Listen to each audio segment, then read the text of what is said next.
तो सर आज की वीडियो के अंदर डिस्कशन करेंगे रिसेंट के मेरे एक एक्सपेरिमेंट के ऊपर जो 2-3 महीने पहले मैंने लॉन्च करा था और स्विंग ट्रेडिंग के ऊपर दोस्तों एक्सपेरिमेंट है। आई होप ये जो एक्सपेरिमेंट है ये आपको स्विंग ट्रेड में काफ़ी हेल्प कर सकता है और ये 2-3 महीनों के अंदर मैंने 30% का रिटर्न निकाला है, जिसमें से पिछले 1-2 महीने काफ़ी पैनिक में थे मार्केट के अंदर। 1-1.5 महीने से मार्केट ओके चल रहा है। तो यहाँ पे ये भी समझने की कोशिश करेंगे स्विंग ट्रेडिंग को लेकर के आपकी साइकोलॉजी क्या होनी चाहिए। कई बार हम मार्केट के अंदर टारगेट्स रखते हैं लेकिन हमें ये नहीं पता होता है टारगेट्स कब आपके अचीव होने वाले, और जब हम लंबे टाइम तक स्टॉक को रखते हैं तो एक टाइम पर आकर के स्टॉप लॉस हिट हो जाता है। तो स्टॉप लॉस हिट होने की जो प्रोबेबिलिटी है वो आपकी काफी कम हो जाए, प्लस टारगेट अचीव होने की जो प्रोबेबिलिटी है वो ठीक हो जाए। तो बेसिकली दोस्तों ये जो ट्रेडिंग एक्सपेरिमेंट है ये बेसिकली स्विंग ट्रेडिंग कम स्कैल्पिंग है। जैसे कि हम स्कैल्पिंग इंटरडे में करते हैं कि कुछ टाइम के लिए हम स्टॉक को रखते हैं, कुछ मिनट के लिए रखते हैं, कुछ सेकंड के लिए रखते हैं, फिर एग्जिट कर जाते हैं। इसी तरीके से हम स्विंग ट्रेडिंग को भी एज ए स्कैल्पिंग यूज कर सकते हैं। जैसे कि कुछ दिनों के लिए रखना, 2 या 4-5 दिनों के लिए रखना, उसको दोस्तों हम मार्केट के अंदर इंप्लीमेंट कैसे कर सकते हैं, क्या साइकोलॉजी होनी चाहिए, आज की वीडियो के अंदर दोस्तों डिस्कशन करेंगे। तो चलिए शुरू करते हैं और जानते हैं दोस्तों।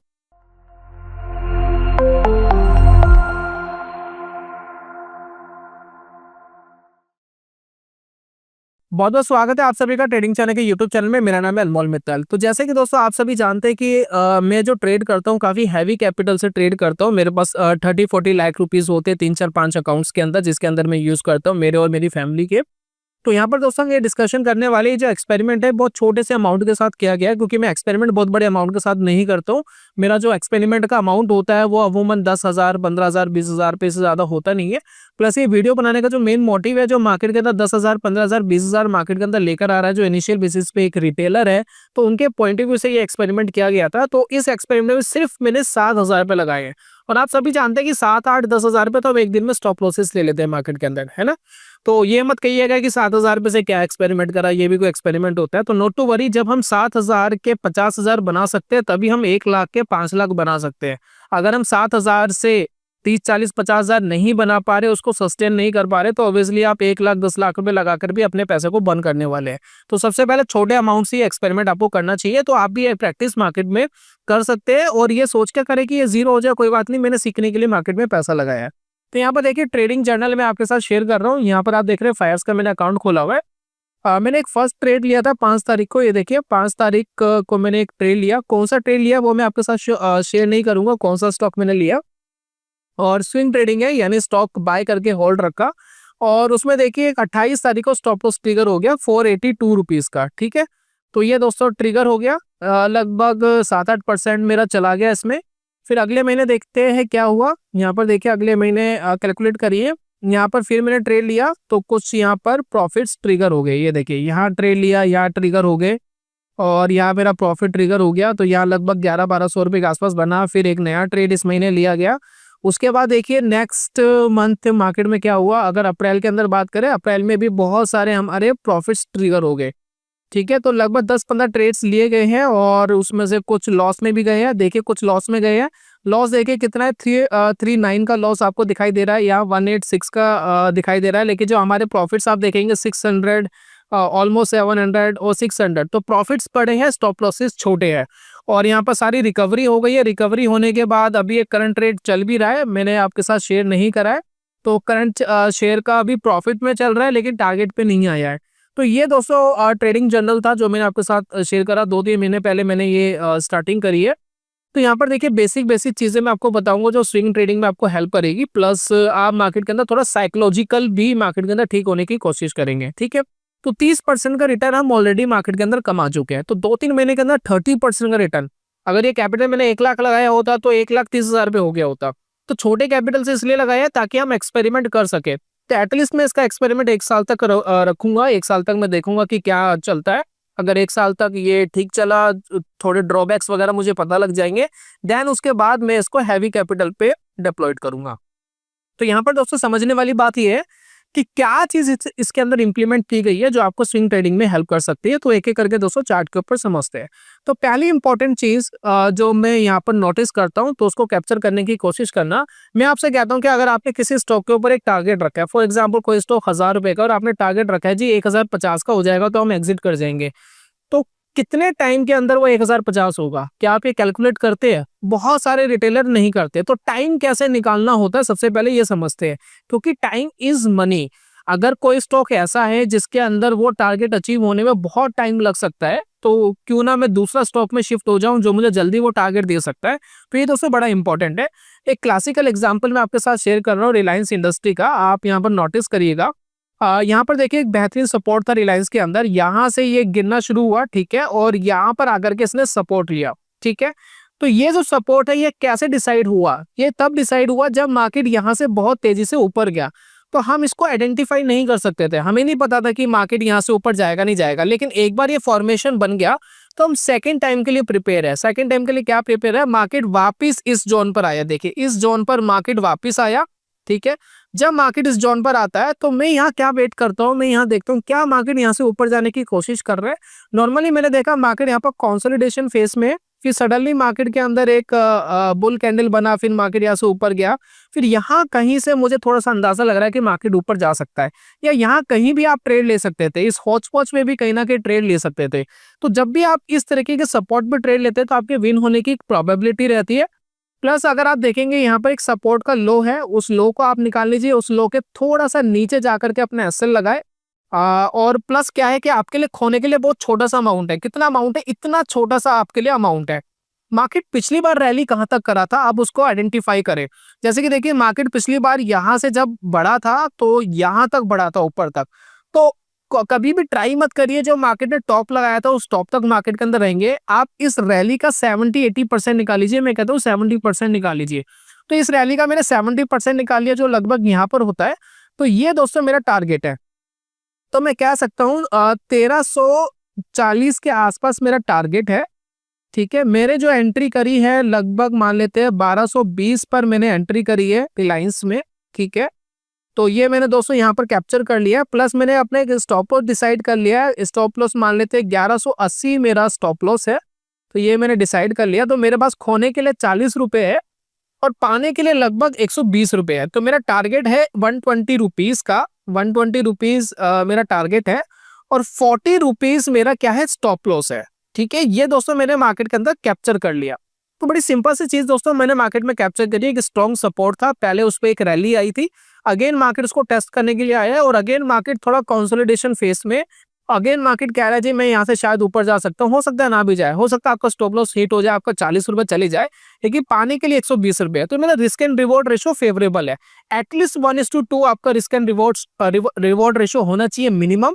1:3 के लिए भी आप मार्केट में जा सकते हैं, 1:4 के लिए भी जा सकते हैं। कोई कसम नहीं खानी है कि 1:2 ही लेना है। अगर 1:3 आपको रिवॉर्ड मिल रहा है, 1:4 मिल रहा है, तो उसके लिए भी आपको जाना चाहिए, ठीक है। तो मिनिमम 1:2 होना चाहिए।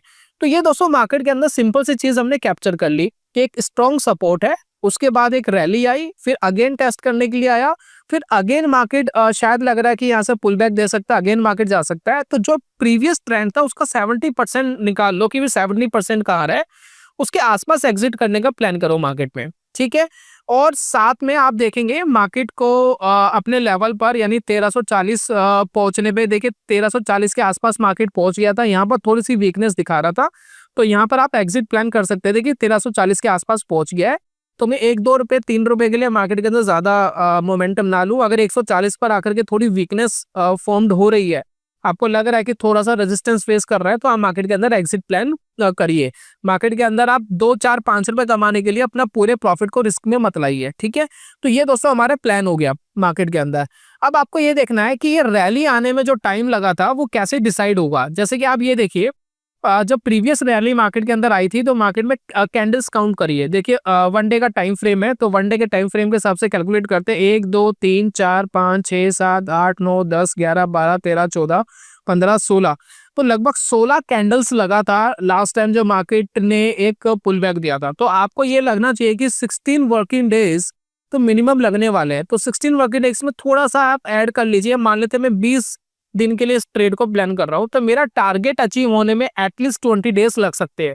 अगर 20 डेज तक मेरा कोई स्टॉप लॉस नहीं लग रहा और मेरा टारगेट नहीं लग रहा है, तो चाहे प्रॉफिट आ रहा हो थोड़ा, चाहे लॉस आ रहा हो थोड़ा, आपको एग्जिट प्लान कर लेना है, क्योंकि मार्केट के अंदर वो पॉसिबिलिटी बहुत कम है कि वो टारगेट तक चली जाए, क्योंकि हमने ऑलरेडी बहुत ज्यादा टाइम दे दिया है।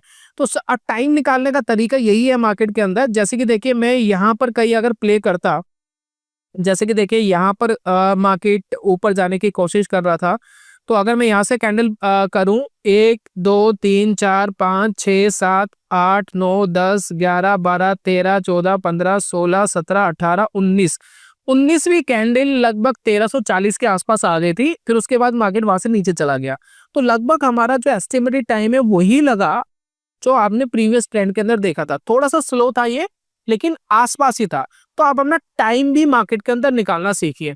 तो क्या हमें ऐसे ट्रेड लेने चाहिए जो 13 14 15 16 दिन तक या 20 दिन तक होल्ड करना पड़े? नहीं, मैं आपके लिए ये राय नहीं दे रहा हूँ। यहाँ पर हम कुछ और सोच रहे हैं। ये तो सिर्फ मैंने आपको कॉन्सेप्ट समझाया है। तो सबसे पहले आपको समझना सपोर्ट मार्केट के अंदर कहाँ आ रहा है। क्या ये सपोर्ट वापिस टेस्ट हो रहा है? क्या हम उसको चेकआउट कर सकते हैं? ये देखिए, अब प्रीवियस टाइम पे देखिए एक एक्सपेरिमेंट करते हैं। जैसे कि देखिए एक सपोर्ट है, एक हॉरिजॉन्टल लाइन में आपके साथ शेयर कर रहा हूँ। ये देखिए, अब यहाँ पर मार्केट सपोर्ट में था। इस पर्टिकुलर टाइम पर मार्केट ने इसको ब्रेक कर दिया था, ठीक है। लेकिन ब्रेक करना कोई बहुत बड़ी बात नहीं है। मार्केट के अंदर ट्रैपिंग चलती है, मैनिपुलेशंस चलती है। ब्रेक हो गया, स्ट्रॉन्ग सपोर्ट है, पहले भी रैली आया था। तो यहाँ पर देखिए एक रैली आया था जो 20 दिन लगाया था, 19-20 दिन इसने लगाया था इस रैली ने। तो इसका एक 70% निकाल लेता हूँ मैं। मान लेते अब की बार मैं टारगेट लेके चल रहा हूँ 1300 रुपये, ठीक है। मार्केट सपोर्ट में है और यहाँ से मार्केट ने मुझे एक बुलिश इनगल्फिंग पैटर्न भी बना करके दिया है। तो अगर मार्केट ने मुझे बुलिश इनगल्फिंग दिया है यहाँ पे, तो एक रिस्क ले लेते हैं। देखिए 50% चांस है मैं मार्केट से पैसा कमाऊंगा, 50% चांस है मेरे ट्रेड गलत जाएंगे। लेकिन मेरा रिस्क एंड रिवॉर्ड रेशो अच्छा है। खोने के लिए 40 रुपए ही थे ना पिछली बार, पाने के लिए 120 रुपया था। तो यहाँ पर आप इतना मानिए 1300 रुपये का टारगेट है। अगर मैं यहाँ कोई ट्रेड लेता हूँ, मान लेते 1190 रुपये पे अगर मैं कोई ट्रेड लेता हूँ, 1190 का लेवल लगभग यहाँ कहीं आएगा। अगर मैं यहाँ कोई ट्रेड इनिशिएट करता हूँ तो खोने के लिए मेरे पास मात्र है 40-50 रुपीज, 50 रुपीज का मेरा स्टॉप लॉस है। और मेरे पास पाने के लिए लगभग 110 रुपए है। तो 110 रुपए के लिए मैं मार्केट के अंदर प्ले कर सकता हूँ। तो यहाँ पर मैंने क्या करा, सपोर्ट पे मान लेते कि मैं कोई प्ले करता हूँ। तो ये देखिए अब ये ट्रेंड कितने दिनों में ऊपर जा सकता है? कोई 19-20 दिन हमने लगाया था। मान लेते इसके ब्रेकआउट पे मैंने लिया 1200 के आसपास लिया, 1300 का टारगेट है, 100 रुपीज का टारगेट है। अगर मैं इसको प्ले करता हूँ तो कितना टाइम लगेगा? तो यहाँ पर देखिए 1 2 3 4 5 6 7 8 9 10 11 12 13 14 15 16 17 18 19 20 20वीं अब कैंडल लगभग 1300 को टच कर गई थी। 1300 को टच करके नीचे आई है। तो 20 कैंडल्स के बाद मेरा टारगेट ऑलमोस्ट आसपास है। तो 20 डेज आसपास पिछले ट्रेंड में थे। तो 1-2 दिन में एक्स्ट्रा ले सकता हूँ। 19-20 दिन लगाए थे प्रीवियस ट्रेंड ने, तो 2-4-5 दिन एक्स्ट्रा ले सकता हूँ। तो मेरा 1300 रुपए का टारगेट अचीवेबल हो गया। तो अब आपको यह पता लग गया कि सपोर्ट के आसपास लेना अच्छा होता है, छोटे स्टॉप लॉस लेना, रिस्क एंड रिवॉर्ड रेशो लेना फेवरेबल होता है। सेकंड, टाइम निकालना अब आपको आ गया कि टाइम कहाँ निकालना चाहिए। अब इंपॉर्टेंट चीज के ऊपर दोस्तों आते हैं कि अब हमें ये आइडेंटिफाई करना है कौन से ऐसे स्टॉक है जो 4-5 दिन के अंदर हमारे टारगेट दे दे। क्या ऐसा फाइंड करना आसान है? यस। जैसे हमने 19-20 दिन वाला करा, ऐसे बहुत सारे सपोर्ट होंगे जो 4-5-6 दिन के अंदर 2-4-5 कैंडल के अंदर हमारे टारगेट अचीव कर जाए। क्या ये पॉसिबल है? डेफिनेटली पॉसिबल है। जिस तरीके से आप बड़े ट्रेंड्स में फोकस कर रहे हैं उसी तरीके से छोटे ट्रेंड में भी फोकस कर सकते हैं। इससे क्या होगा, आपकी स्विंग ट्रेडिंग बेस्ड स्कैल्पिंग हो जाएगी मार्केट के अंदर। आपके टारगेट आने होंगे 2-4 दिन में डिसाइड हो जाएंगे। आपके स्टॉप लॉस आने होंगे वो भी 2-4 दिन में डिसाइड हो जाएंगे। दोनों में से एक चीज आनी है, वो हो जाएगी। Risk and reward ratio maintain रखेंगे, वही ट्रेड लेंगे जिसके अंदर रिस्क एंड रिवॉर्ड रेशो मिल रहा हो। जिसमें नहीं मिल रहा उसमें ट्रेड लेने का दोस्तों कोई बेनिफिट है नहीं। एक इंपॉर्टेंट चीज, अगर आपका ट्रेड एक्सटेंड हो रहा है अपने टाइम लिमिट से तो उसको एग्जिट करना ज्यादा बेटर है, ठीक है। और एक इंपॉर्टेंट चीज, इस तरीके की स्विंग ट्रेडिंग के अंदर मैंने बहुत सारे स्टॉक ऐसे ट्रेड करे थे अभी 2-3 महीने पहले जो डाउन ट्रेंड में थे। मैं सिर्फ देखना चाहता था कैसे रिएक्ट करते हैं।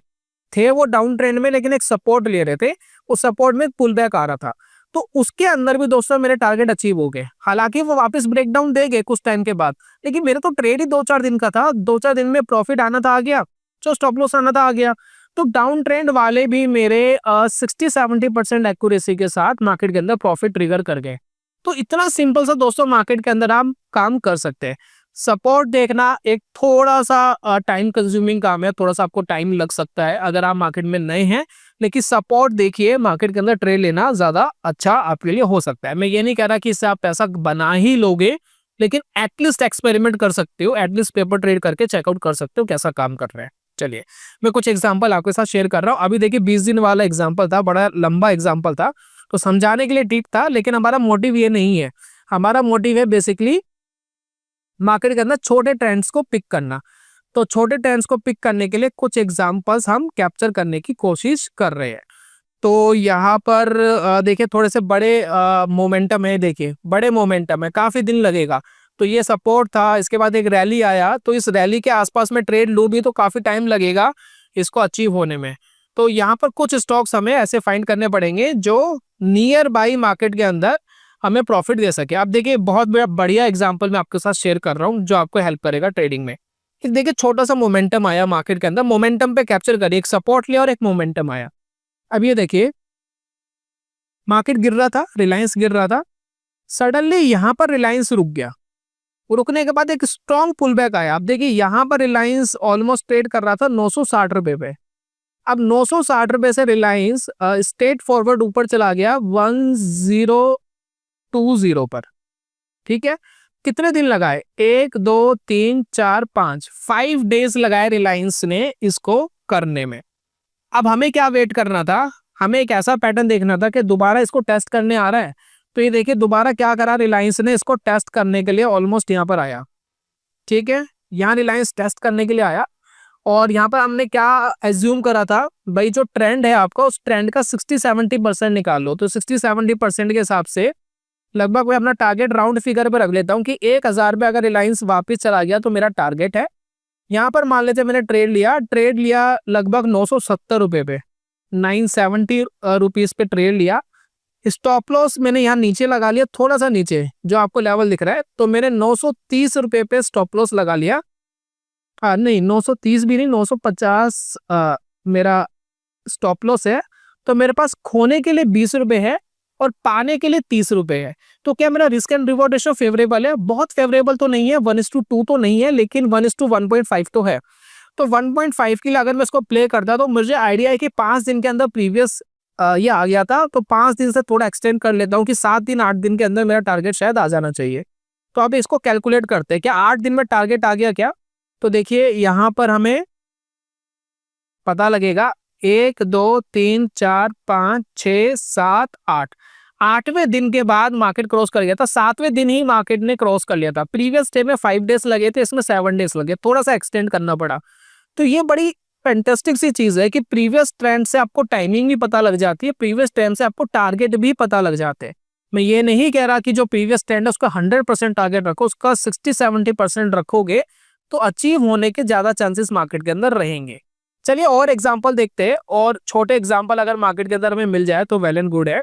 जैसे कि देखिए क्लासिकल एग्जाम्पल मैं आपके साथ शेयर कर रहा हूँ और बहुत बार मार्केट ने ऐसा रिएक्ट करा है। देखिए मार्केट गिर रहा है, यहाँ से एक पुल बैक आता है और यहाँ तक एक पुल बैक आता है।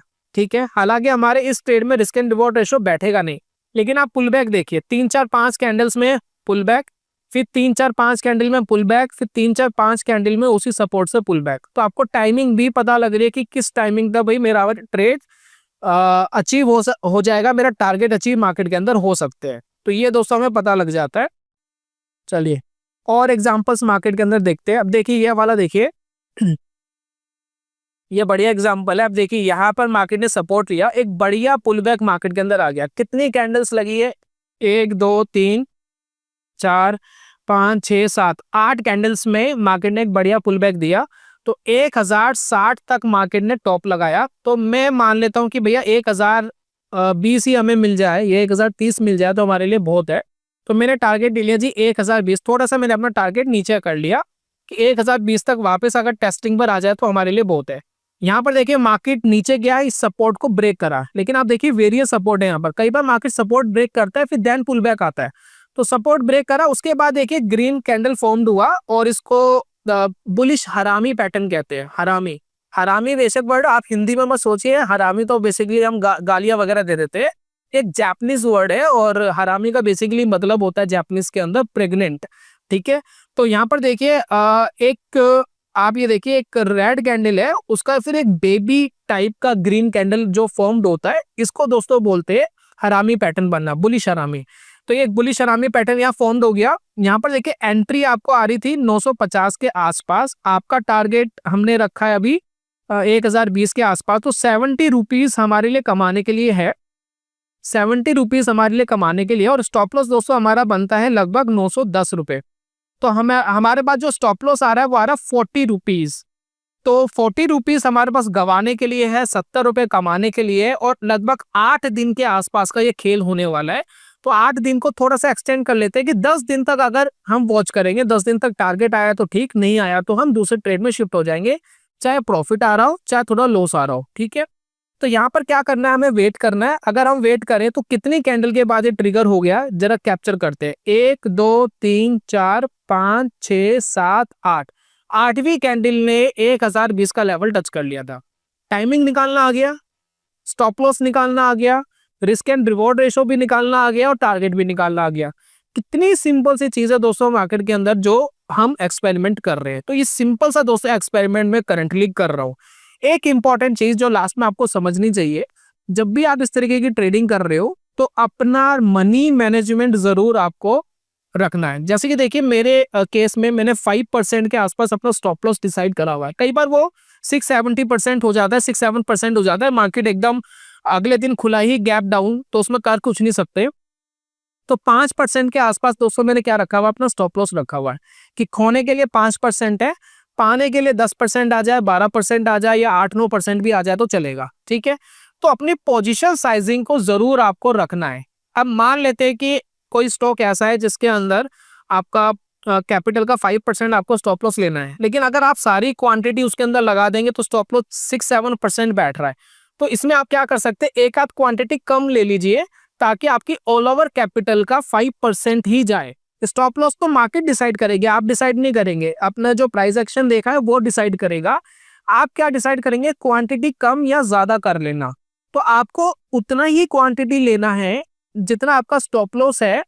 जैसे कि मान लेते हैं यहाँ पर स्टॉप लॉस क्या है, यहाँ पर देखिए मैं आपको एग्जांपल देता हूँ। देखिए यहाँ पर स्टॉप लॉस हमारा क्या था, 40 रुपीज स्टॉप लॉस था, ठीक है ना, 40 रुपीज। तो ये जो 40 रुपीज स्टॉप लॉस था, मान लेते हैं कि मेरे पास 8,000 रुपए है ट्रेड करने के लिए, ठीक है। मेरा 5% मैंने निकाल लिया 400 रुपीज। भाई 400 रुपए में मार्केट में खोने के लिए तैयार हूँ। तो जितना आप मार्केट में खोने के लिए तैयार हो, आप क्या करो, 400 रुपीज डिवाइडेड बाई 40 रुपीज, तो आपके पास फिगर आ जाएगी 10। तो आपको मार्केट में 10 क्वांटिटी ही लेनी है, उससे ज्यादा नहीं लेनी है। कई बार वो क्वांटिटी अगर ज्यादा आ रही है थोड़ी कम ले सकते हो आप, ठीक है ना। तो मान लेते कि मेरे पास खोने के लिए थे 200 रुपए, ठीक है, और मेरा स्टॉप लॉस है 40। तो मैं सिर्फ मार्केट में 5 क्वांटिटी ही लूं ताकि अगर मेरा स्टॉप लॉस ट्रिगर हो जाए तो मुझे कोई फर्क ना पड़े। तो इस तरीके से दोस्तों आप मार्केट के अंदर अपने रिस्क को क्वांटिटी के हिसाब से मैनेज करेंगे, क्योंकि स्टॉप लॉस तो ऊपर नीचे आएंगे, कई बार ज्यादा आएगा कई बार कम आएगा। ये जो स्ट्रेटेजी है बुलिश बायस स्ट्रेटेजी है, यहाँ हम कोई शॉर्ट का ट्रेड नहीं लेते, सिर्फ मार्केट के अंदर बुलिश बायस्ड होकर के मार्केट के अंदर प्ले करने की कोशिश करते हैं। तो एक स्ट्रॉन्ग सपोर्ट मार्केट के अंदर एक बहुत ही बढ़िया आपको बढ़िया ट्रिगर्स मार्केट में दे सकता है। तो इसके ऊपर दोस्तों फोकस करना शुरू करें। एक मोमेंटम आए, उसके बाद वापस टेस्ट करने के लिए आए, देन उसमें आपको लगे कि मार्केट ऊपर जा रहा है या कोई बुलिश कैंडल बन रहा है या कोई फॉर्मेशन बन रहा है, तो मार्केट के अंदर आप प्ले कर सकते हैं। जितना कम ड्यूरेशन का आप ट्रेड लेना चाहते हैं तो वैसे स्टॉक आप मार्केट में फाइंड कर सकते हैं। अगर आपको ऐसे स्टॉक चाहिए जो 4-5 दिन के अंदर आपके टारगेट हिट करे, तो आपको देखना पड़ेगा जो प्रीवियस पुल बैक आया था वो 4-5 दिन के अंदर आया था या नहीं आया था। अगर 4-5 दिन में आया था तो ये वाला नए वाला पुल बैक भी 4-5 दिन के आसपास आ सकता है। प्रॉपर 4-5 दिन ही, लेकिन 4-5 दिन के आसपास आ सकता है। तो उम्मीद करता दोस्तों वीडियो आपको पसंद आई होगी। जल्दी मिलूंगा नेक्स्ट वीडियो में, तब तक के लिए good bye, God bless you, bye bye दोस्तों।